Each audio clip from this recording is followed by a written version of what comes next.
Welcome to Vijaya home and blogs. Hi అండి. ఈరోజైతే కార్తీక నోములు అనమాట. కేదారేశ్వర వ్రతం, సత్యనారాయణ స్వామి వ్రతం రెండు చేసుకుంటున్నాము.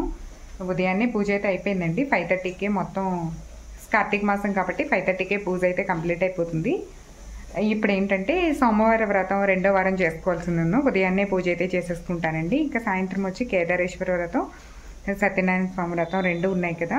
అయితే వంటలన్నీ కూడా చేసుకుంటున్నానండి. అవుతూ ఉన్నాయన్నమాట. ఇక్కడ వచ్చి చింతపండు పులిహోరకి పులుసురకు పెడుతున్నానండి. ఇక్కడేమో బూర్ల కోసం పప్పు అయితే వేస్తాను, కుక్కర్లో అవుతూ ఉంది. తర్వాత బెల్లం అంతా నిన్న వీళ్ళు కోరపెట్టిందండి. ఇదంతా సగం వాడేసాను. నిన్న అరిసెలు అవి వండాను కదా, చూసారు కదా. తర్వాత వచ్చి నేను ఇక్కడ బూర్లకేమో పప్పు నానబెట్టేసాను నైటే. ఇప్పుడు ఇవి ఒకటి వేయాలి. ఇంకా మార్నింగ్ అయితే ఉదయాన్నే అయితే పాయసం వండేసాను, పరవన్నం, అలాగే పెరుగు తోడు పెట్టేశాను. ఇదేమో ఇప్పుడు పూజ కోసమని స్వామికి పక్కకు తీసాను. తర్వాత టమాటా పప్పు కూడా రెడీ చేస్తానండి. ఇంకా వంట ప్రాసెస్ అయితే పూర్తవుతుందనమాట. అండ్ చూసారా, ఇంకా బియ్యం పిండి ఇప్పుడు పూజకి చలిమిడ ఇవన్నీ కావాలి కదా, వాటి కోసమని ఆరబెట్టానండి. తడిపిండి పూజ వచ్చేస్తుంది కదా అలా ఉంచితే. తర్వాత కేదారేశ్వర వ్రతం, సత్యనారాయణ స్వామి వ్రతం బుక్స్ కూడా తీసి బయట పెట్టాను. ఇంకా తర్వాత నిన్న పూజకి కావాల్సిన సామాన్లన్నీ కూడా తీసుకొచ్చామండి. అవన్నీ అనమాట. ఇవేంటంటే బ్లౌజ్ పీస్లు, పీఠం మీదకి కొత్త టవల్స్, ప్రసాదానికి ఆయిల్ కానీ వస్త్రాలు కానీ మొత్తం ఇవన్నీ అనమాట. ఇప్పుడైతే ఒకటి నేను మామూలుగా శివ పూజకి అయితే ఒకటి బ్లౌజ్ పీస్ పెట్టేస్తాను. ఈయన కొబ్బరికాయలు ఇవన్నీ తీసుకురావడానికి వెళ్ళారండి. అవన్నీ వచ్చిన తర్వాత ఇంట్లో మార్నింగ్ సోమవారం వ్రతం రెండో వారం అయితే చేసేస్తాను. ఇక మూడో వారం నెక్స్ట్ వీక్ అవుతుంది. ఈవినింగ్ ఏం పూజ ఉంటుంది.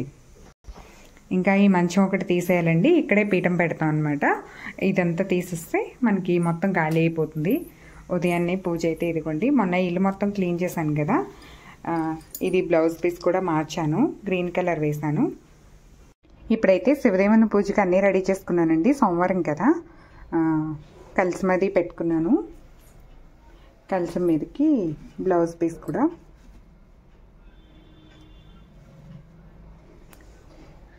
తర్వాత ఇక్కడ ప్రసాదాలు వచ్చి పాయసం చేశాను కదా, అలాగే డ్రై ఫ్రూట్స్ పెట్టాను. దాంతోపాటు మెయిన్గా కొబ్బరి బెల్లం తరిగి పెట్టాలి. లాస్ట్ వీక్ నేను పూజ అయిపోయిన తర్వాత పెట్టానండి. ఇప్పుడైతే ముందుగానే పెట్టేస్తున్నాను. అలాగే పసుపు వినాయకుడిని చేసి పెట్టుకున్నాను. స్వామివారికి తాంబూలం పెట్టాను. ఇంకా పూజ అయితే స్టార్ట్ చేసుకుంటున్నాను. సాయంత్రం పూజ కదండి, దేవుడికి కావాల్సిన నైవేద్యానికి వంటలన్నీ కూడా చేస్తున్నాను. మాదైతే అరిసెలు నోమండి. అరిసెలు, బూరెలు, గారెలు, పులిహోర, పరవన్నం, చలిమిడ, వడపప్పు పెడతాము. దాంతోపాటుగా మహానైవేద్యానికి వచ్చి భోజనం వండుతాం కదా, అవన్నీ కూడా అనమాట. నేనైతే ఇక్కడ టమాటా పప్పు, సాంబారు, అలాగే వంకాయ బంగాళదుంప కూర, కొబ్బరి పచ్చడి చేశానండి. దాంతోపాటు మిగిలినవన్నీ అనమాట. ఇవన్నీ పూర్తి చేసుకునేసరికి నాకు సాయంత్రం 4 అయితే అయిపోయిందండి. ఇక నేను కూడా మళ్ళీ స్నానం చేసి రెడీ అయిపోయి దేవుడికి అన్నీ కూడా రెడీ చేసుకుంటున్నాను అనమాట.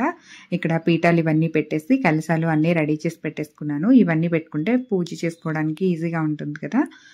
కావాల్సిన వస్తువులన్నీ కూడా ముందే తీసుకొచ్చి దేవుడి దగ్గర అన్నీ రెడీగా పెట్టుకున్నానండి. అంటే మనం పూజ స్టార్ట్ చేసిన తర్వాత మధ్యలో మళ్ళీ లేవకూడదు కదా.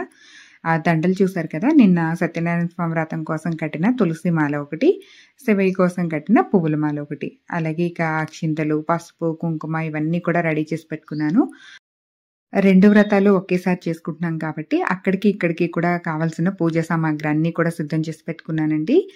దాంతోపాటుగా 5 కథలు చదువుతాం కదా సత్యనారాయణ స్వామికి, 5 కథలకి 5 కొబ్బరికాయలు ఇవన్నీ కూడా ముందుగానే రెడీ చేసి పెట్టాను. అలాగే ప్రసాదం కూడా కలిపి పెట్టేశానండి. చాలా చోట్ల అయితే మనకి కేసర్ లాగా చేస్తూ ఉంటారు కదా, మేమైతే రవ్వ ప్రసాదం కలుపుతామండి. అది కలిపి నైవేద్యం కూడా పెట్టేశాము కథంతా అయిపోయిన తర్వాత.